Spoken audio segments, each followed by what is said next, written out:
And there are other issues where sometimes people, they buy a certain phone to kind of try to show a certain status, right?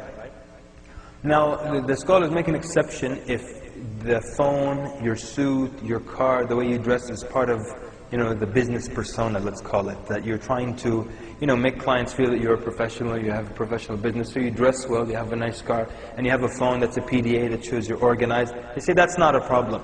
But sometimes people just try to show off and try to make some kind of a statement using other objects or objects that they own. So you'll find someone who has an iPhone, which is supposedly the coolest phone, right?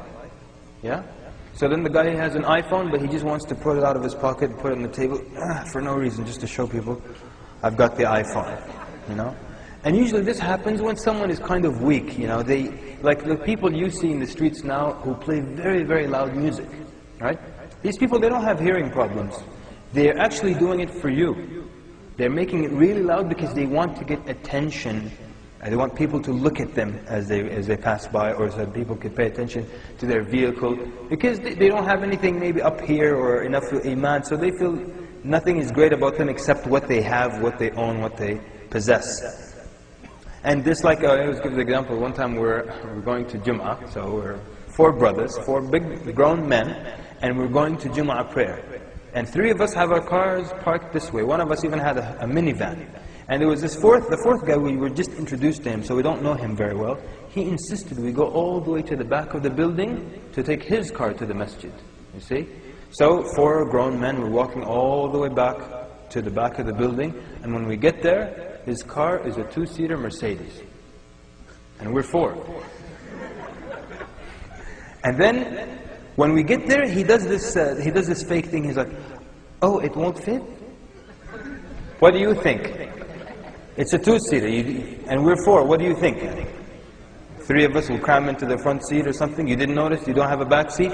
But this poor guy, he felt that he had to show us who he was by showing us his vehicle. So he brought us all the way to a 2-seater just to show us, look, this is my car. So we can look at him differently now. Like we'll respect him more because he had a 2-seater Mercedes.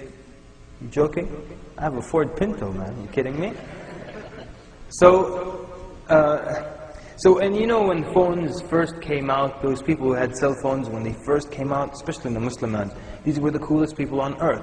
And even though the phones were big and ugly, these people, there were some people who were sick. They would just, every time they saw a human being, they pretended they were on the phone, closing a serious business deal. Yeah, okay, so I'll wire the 30,000 tomorrow, inshallah. Every time a human being passed by, they did this. Some people were sick like that, but the phone told people who they were. They didn't have anything else to show for themselves. It had to be their phone. So that's some of the things that people do.